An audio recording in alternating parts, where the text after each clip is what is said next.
কি রে দাদা, তুই এখনো বসে আছিস? মাঠে যাবি না আজকে? না, আজ আমি মাঠে যাব না। আজকে তুই যা, আমার ভালো লাগছে না যেতে। সে কি, আজও আমি যাব? গত এক সপ্তাহ ধরে তো শুধু আমিই মাঠে যাচ্ছি, তুই তো যাচ্ছিসই না।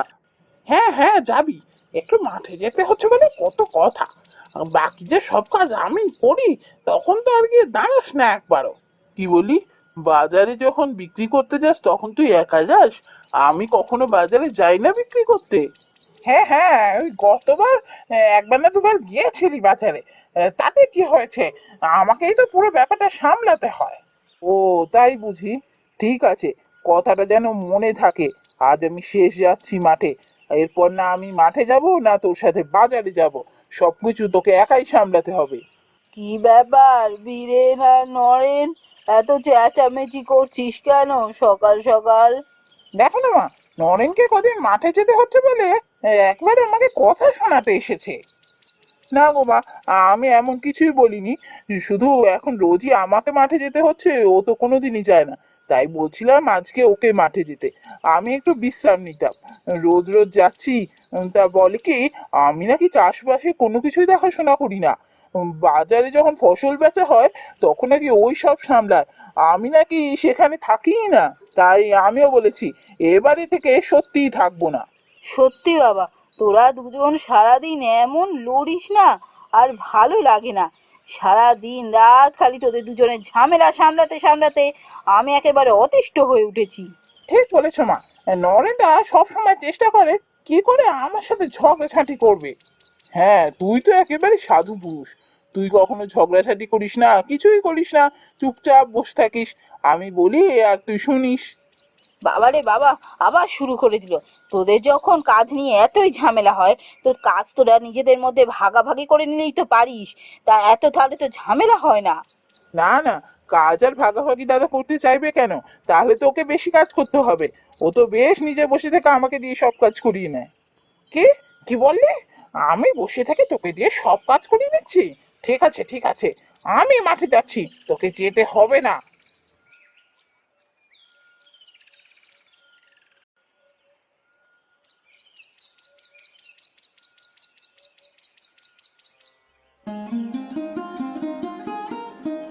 ওহ, এই দুই ভাইয়ের মধ্যে কবে যে মিলমিশ হবে জানি না বাবা। সারাক্ষণ শুধু দুজনে ঝগড়াঝাঁটি করে বেড়াচ্ছে।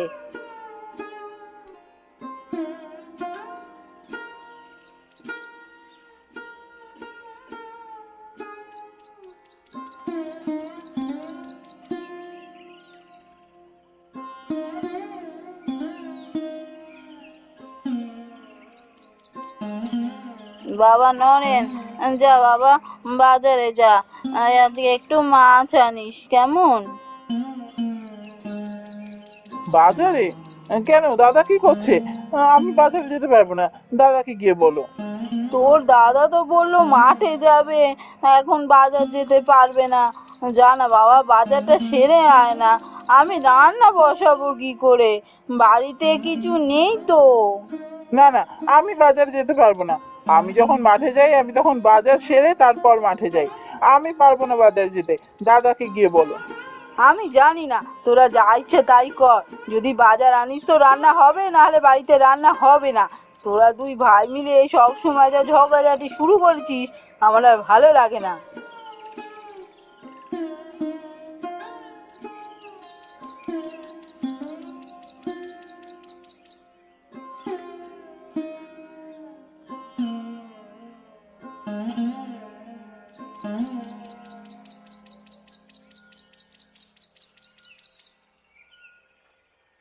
আরে অমলাদি না? অমলাদি, কোথায় যাচ্ছ গো? ও রমা, এই তো এক নদীর পাড়ে গিয়ে বসবো। কেন রে, তুই কোথায় যাচ্ছিস? কি, কেমন আছিস? এই চলে যাচ্ছে। তা তুমি হঠাৎ নদীর পাড়ে গিয়ে বসবে এখন, এই সকালবেলা? কি হয়েছে গো? আর বলিস না, আমার দুই ছেলের মধ্যে এতটুকু মিলমিশ নেই। দুজনে সুযোগ পেলেই খালি ঝগড়া করবে। আমার আর ভালো লাগে না। একজন আর একজনকে যেন সহ্য করতে পারে না। এই সকাল সকাল দুজনে আবার ঝগড়াঝাটি শুরু করেছিল। তাই আমি সব ছেড়ে ছুড়ে দিয়ে নদীর পাড়ে গিয়ে বসছি। তাই বলো। তার কি করবে, দুই ভাইয়ের মধ্যে ঝগড়াঝাটিতে একটু আধটু থাকবেই, এতে আর কি বলার আছে বলো। একটু আধটু হলে সে তো মেনে নেওয়া যায়, এ কি আর একটু আধটু ঝগড়াঝাটি? দুজনে কথা বললেই খালি ঝগড়াই করে। কি করলে যে ওদের মধ্যে এই সমস্ত ঝামেলা মিটে যাবে আমি বুঝে পাই না। আমার কাছে একটা বুদ্ধি আছে জানো। কি বুদ্ধি রে? বল বল শুনি। তুমি না একটা কাজ করো, দুই ছেলের বিয়ে দিয়ে দাও। কি বললি? বিয়ে? হ্যাঁ, সে তো বিয়ে দেবো, কিন্তু বিয়ে দিলে ঝামেলা মিটবে না আরো বাড়বে তা জানি না। বিয়ের পর দেখবো দুজনে হয়তো আলাদাই হয়ে গেছে। না না, তা কেন? তুমি এক কাজ করো, যে ঘরে দুই বোন আছে সেই ঘরে দুই বোনের সাথে দুই ছেলের বিয়ে দাও। দুই বোনের মধ্যে যেন মিল থাকে এরকম ঘর খুঁজে বার করো, দেখবে তোমার সমস্যার সমাধান ঠিক হয়ে যাবে। বাহ বাহ বাহ, বুদ্ধিটা তো বেশ ভালো দিয়েছিস। ঠিক আছে, আজই আমি হরির বাড়ি যাচ্ছি, গিয়ে আমি বলে আসবো সব, ও যেন এমন মেয়ে খুঁজতে শুরু করে। ঠিক আছে অমলাদি, আমি তাহলে এলাম। খুব শিগগিরই বিয়ের নেমন্তন্ন পাই যেন, কেমন?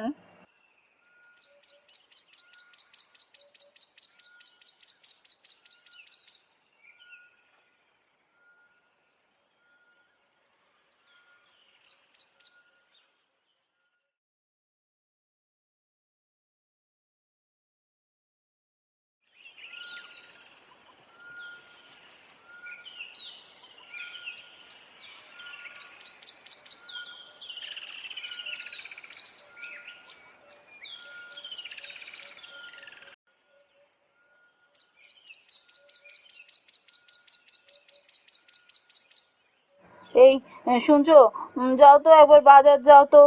বাড়িতে সেরকম কিছু নেই, কি রান্না করবো বুঝতে পারছি না। যাও বাজার নিয়ে এসো। আমি? না না, আমি বাজার যেতে পারবো না। যাও না, গিয়ে নরেনকে বলো না বাজার যেতে। নরেন? হ্যাঁ, নরেনের কাছে গিয়েছিলাম, ও তো মাঠে চলে গেল। ও বলল যে দাদাকে আর মাঠে যেতে হবে না, এত রোদ দাদার কষ্ট হবে। তো ও বললো আজকে ও মাঠে যাবে। তো ও তো মাঠে গেছে, তো তুমি তাহলে বাজারটা করে আনো। কি বললে?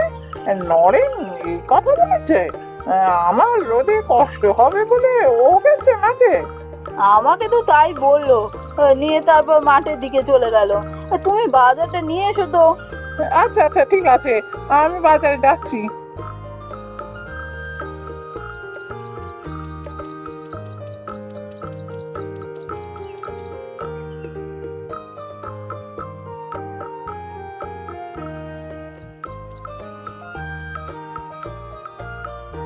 কি গো, তুমি এখনো এখানে বসে আছো, মাঠে যাবে না? বেলা গড়িয়ে গেল তো। না, আমি মাঠে আজকে যেতে পারবো না। দাদা তো আছে, দাদা যাবে। দাদা? দাদা তো বাজারে গেল। বলছিল শুনলাম যে ভাইয়ের বাজারে গেলে কষ্ট হবে, রোদে ঘুরে ঘুরে বাজার করা খুব কষ্টের। তাই ভাইকে যেতে হবে না, আমি যাচ্ছি বলে তো চলে গেল দাদা বাজারে। তুমি বরং একটু মাঠ থেকে ঘুরে এসো না গো। তুমি সত্যি সত্যি বলছো? তুমি ঠিক শুনেছো তো? দাদা এইসব বলছিল? আরে হ্যাঁ গো হ্যাঁ, আমি তো নিজের কানে শুনে এলাম। শোনো, দেরি করো না, যাও যাও তাড়াতাড়ি যাও। আমি বরং গিয়ে দুপুরবেলা তোমায় খাবার দিয়ে আসবো। আচ্ছা ঠিক আছে, আমি যাচ্ছি।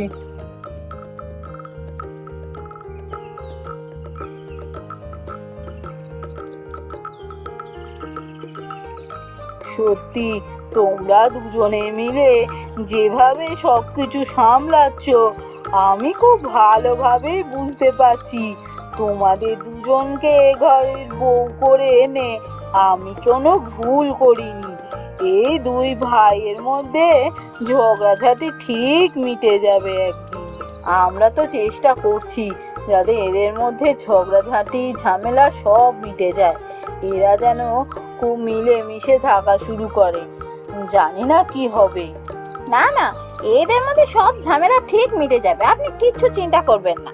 কিন্তু আমরা যে এরকম মিথ্যে কথা বলছি ওদের, এটা যখন ওরা জানতে পারবে খুব রেগে যাবে। সে দেখা যাবে, এখন আগে জানতে তো পারো, তারপর না হয় ভাববো কি করা যাবে।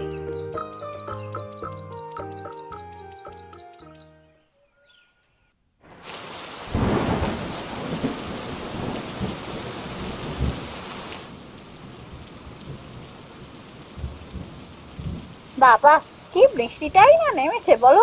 সারা দিন বৃষ্টি হচ্ছে। তা যা বলেছ, সারাটা দিন বৃষ্টি হচ্ছে। বৃষ্টিতে তো ঘরের বাইরে বেরোনো গেল না। ওদিকে যে মাঠের ফসলগুলো কি হচ্ছে কে জানে। অত বৃষ্টি মনে হয় না হয়েছে যে ফসলের ক্ষতি হবে। ফসলেরও তো একটু বৃষ্টির জলের প্রয়োজন পড়ে। নরেন, নরেন, ওদিকে গিয়ে দেখ কি হলো, তো দাদা কেমন করছে। কেন, কি হয়েছে মা? জানি না, বীরেন হঠাৎ কেমন করছে, ও শরীরটা একদম ভালো নেই। হ্যাঁ রে নরেন, কি করবো এবার? সে কি গো, আমি যাই, আমি বলে এবার বই তোকে রেখে নিয়ে আসি। হ্যাঁ রে, এই বৃষ্টির মধ্যে তুই যাবি কি করে? পথঘাটের অবস্থা তো খারাপ। তা হোক, আমি বরং টর্চ আর ছাতা নিয়ে বেরোবো। কিচ্ছু অসুবিধা হবে না, আমি ঠিক বই তোকে নিয়ে আসতে পারবো। দাদা কেমন করছে, এভাবে ফেলে রাখাটাকে ঠিক। যাই, আমি যাচ্ছি বৈদ্যর কাছে।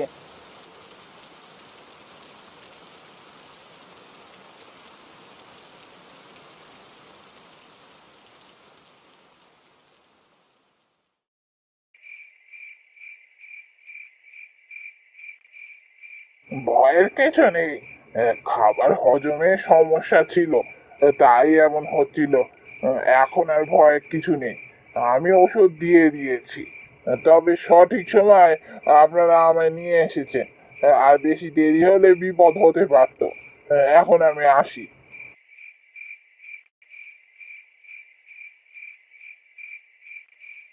যাক বাবা, খুব বড় একটা বিপদ কাটলো আমাদের। কিন্তু মা, এত ঝড় বৃষ্টি হচ্ছিল সারাদিন, এই বৃষ্টির মধ্যে বৈদ্য আনতে কে গেছিল?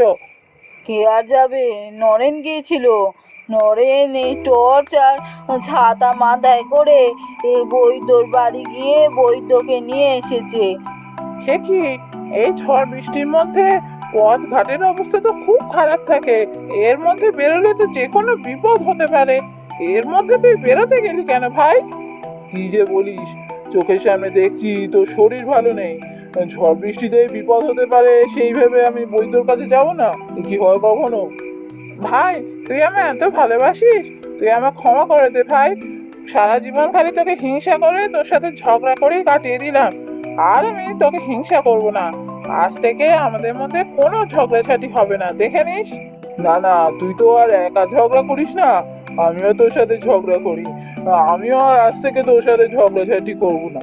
আজ থেকে আমরা দুই ভাই মিলেমিশে থাকবো। যাক বাবা, শেষ পর্যন্ত দুই ভাইয়ের মিল হলো। আমি যে কোনোদিন ওই দিনটা দেখতে পাবো ভাবিনি। এই দিন দেখার অপেক্ষায় আমি সারা জীবন ছিলাম। এবার আমি আমার দুই ছেলে আর দুই বৌমাকে নিয়ে সুখে শান্তিতে দিন কাটাবো।